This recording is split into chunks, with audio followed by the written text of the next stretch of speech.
안녕하세요, 묘한의사입니다. 오늘 이 시간에는 현명한 아토피 치료, 아토피를 현명하게 치료하는 방법에 대해서 한번 알아볼 거예요.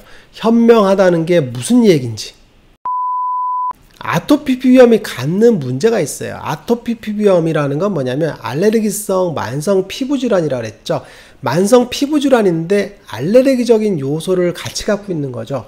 흔히 얘기하면 피부질환 같은 경우는 대부분 만성 피부염입니다. 만성 습진이고 만성 건선이거든요. 피부염 자체만 갖고 있는 거예요.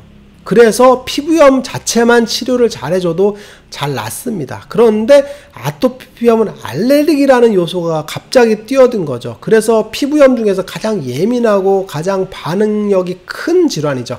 그래서 피부염 관리를 잘했는데도 불구하고 알레르기 요소를 관리 못하면 아토피 피부염이 뻥 터지는 그런 과정이죠. 그래서 잘 치료했는데도 불구하고 갑자기 한 번에 확 뒤집어지는 경우가 굉장히 흔하거든요. 즉 아토피 피부염의 떡을 양손에 쥐어야 돼요. 그렇게 치료를 해야 되는데 그것만이 아니라 양손에 떡을 쥐고 자전거도 타야 된다는 얘기죠. 그래야 피부염을 치료를 성공할 수 있어요. 왜 그러냐면 이렇게 양손에 떡을 쥐고 일정 시간 이상 피부염이 회복되도록, 즉 염증 물질들이 줄고 염증 반응이 줄도록 시간을 유지해야 되거든요. 그래서 떡을 양손에 쥐면서 자전거를 타야 되는 그런 어려운 과정이죠. 그래서 고난도 기술에 속한다고 보시면 될 것 같아요. 그러면 왜 아토피 피부염이 현명하다라고 얘기했냐면 현명하지 못한 치료를 하는 경우가 되게 많거든요. 만성 피부질환 같은 경우는 현명하지 않아도 치료가 되는 경우가 많아요. 뭔가 하나만 딱 걸려도 낫는 경우가 많거든요. 예를 들면 연고를 쫙 발랐는데 그 연고가 잘 맞아서 그냥 딱 낫기도 해요. 아니면 뭘 먹었어, 건강식품을. 그랬더니 피부염이 갑자기 낫기도 합니다. 그런 재수 좋은 경우가 많은데 아토피 피부염은 재수 좋아서 낫는 경우가 많지 않아요. 흔한 예를 한번 들어볼게요. 아토피 피부염이 있다고 쳐봐요. 그러면 지나가다가 동네 주민이나 지인들이 그런 얘기를 하죠. 아니 아토피 있어? 야 이거 먹어봐. 노니주스 먹어봐. 노니주스 먹으면 아토피 효과가 좋아. 아니면 오메가3 먹어봐. 뭐 먹어봐. 지나가면서 툭 얘기합니다. 효과 있다라고 얘기해. 맞아요. 효과가 있을 수도 있어요. 그런데 효과가 있는 것과 치료를 하는 건 분명히 다른 문제가 있어요. 무슨 얘기냐면 노니주스를 먹어서 아토피가 10% 좋아졌어. 근데 뭐야? 10%에 불과한 거예요. 10%가 100%가 되냐? 아니라고요. 그러면 노니주스 먹고 오메가3 먹고 비타민 먹고 뭐 먹고 하니까 그러면 그 10%짜리 10개 먹었어. 그럼 100%가 돼요? 절대 안 그렇습니다. 비슷한 얘기가 똑같죠. 우리가 아토피가 있으면 또 누가 주변에서 얘기하죠. 뭐 발라봐. 무슨 오일 발라. 호호바 오일 발라봐. 아니면 뭐 그죠? 뭐 에미 오일 발라봐. 오소리 오일 발라봐. 뭐 발라봐. 이 연고 발라봐. 바른다고 낫나요? 아토피 피부염 뭐라 그랬어요? 뭔가 하나만 해서 낫는 게 아니다라고 그랬죠. 종합적으로 치료를 해줘야 돼. 아토피 피부염은 알레르기성 만성 피부염입니다. 그래서 알레르기 관리도 하셔야 되고 만성 피부염 관리도 하셔야 돼요. 재밌는 이야기를 하나 해드리면 아토피 피부염을 양방 피부과적으로 치료할 때 피부과에서만 치료하는 게 아니거든요. 알레르기 내과에서도 치료를 해요. 왜 그러냐면 알레르기성 만성 피부염이기 때문에 피부과에서만 담당하는 게 아니라 알레르기 내과에서도 담당을 해요. 근데 재미있는 건 두 파트에서 담당할 때 서로 싸웁니다. 알레르기 내과에서는 알레르기 쪽에 대한 관심만 갖게 되죠. 그래서 알레르기에 대한 관리를 하기 때문에 저항원 시기, 그죠? 항원에 대한 관리 이런 것들만 치중을 하는 경우가 많아요. 그런데 피부과에서 치료할 땐 또 반대야. 만성 피부염에 준해서만 치료하거든요. 그래서 스테로이드를 어떻게 쓸지, 감염에 대한 처치를 어떻게 할지 피부 자체에만 매몰되는 경우가 많아요. 그래서 양손에 떡을 줘야 되는데 떡을 못 쥐고 한쪽에만 치우치는 경우가 많죠. 그래서 아토피 피부염이 치료가 어려운 경우가 굉장히 많습니다. 그러면 항원 관리만 해주면 나을까요? 아니에요. 저번에도 얘기했지만 아토피 피부염 같은 경우나 뭐 마스트 검사나 캣 검사 같은 걸 한다고 해서 항원 물질이 다 나오는 게 아니에요. 식이항원 같은 경우가 다 나오지 않습니다. 알레르기 물질이 다 찾아지지가 않아요. 근데 환자분들은 얘기하죠. 저 우유 먹으면 가려운데 검사하면 안 나와요 라고 하는 경우가 많죠. 이게 왜 그러냐면 검사상으로 안 나오지만 내 몸이 반응하는 경우가 굉장히 흔하거든요. 아토피 피부염을 현명하게 치료해야 된다는 게 뭐냐면 현명이라는 게 되게 중요합니다. 즉 아토피 피부염은 알레르기성 만성 피부염이라고 했죠. 환경오염이라던가 온도 충격, 그죠?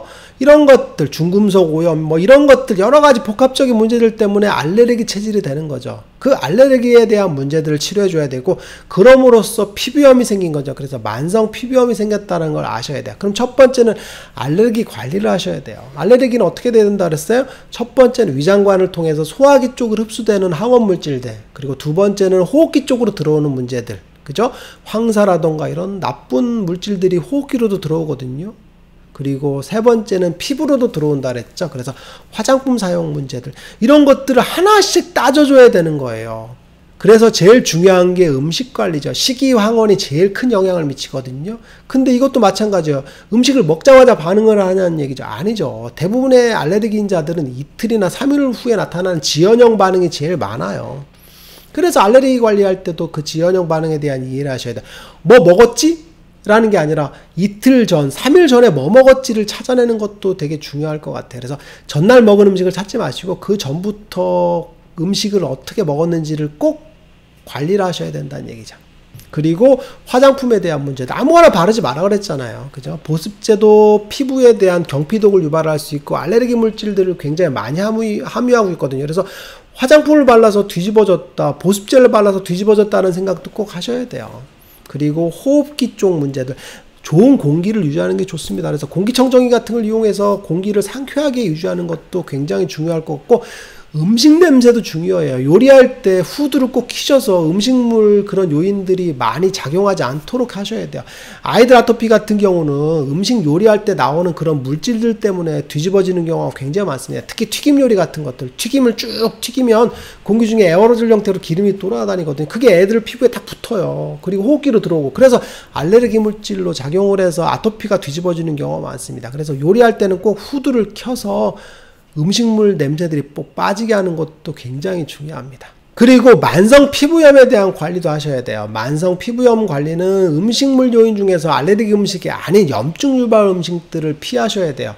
염증 유발 음식이라는 게 뭐냐면 튀긴 음식, 기름진 음식, 매운 음식 같은 것들이라 그랬죠. 그래서 육고기들을 많이 섭취하는 것들, 기름이 많은 고기들을 많이 섭취하는 게 좋지 않고, 그리고 가공 과정에서도 튀긴 것 같은 것들이 굉장히 안 좋다 그랬죠. 그래서 만성 염증을 악화시킬 수 있는 그런 음식들 관리도 굉장히 중요합니다.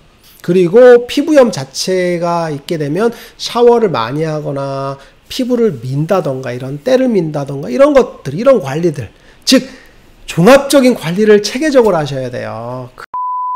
지금 얘기했던 것처럼 얼마나 복잡해요. 요소들이 굉장히 많죠. 이런 것들을 체크리스트를 만들어서 하나씩 다 관리를 했을 때 아토피는 완치가 될 수 있는 거죠. 단순히 뭘 먹어, 단순히 뭘 발라 라고 얘기한다고 해서 쉽게 그렇게 얘기할 문제가 아니란 얘기죠. 아토피는 현명하게 치료를 해야 꼭 치료가 된다라는 걸 기억하시고, 뭐를 먹어야 돼, 뭐를 발라야 돼, 뭐가 좋은 거야, 그거 돈 들여서 사지 마시고, 아토피 치료에서 실패하는 이유가 뭐냐면 뭐가 좋다더라 라는 것 때문에 그것만 쓰다가 보면, 의지하다 보면 그거로 인해서 피부가 점점 더 망가지는 경우가 많습니다.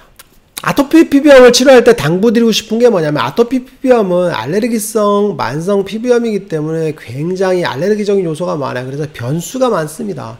안정화되는 시기에까지 도달하는데 굉장히 어려움이 있어요. 그리고 또 하나는 아토피 피부염은 피부염 자체가 광범위하기 때문에 염증 수치를 낮춰야 되거든요.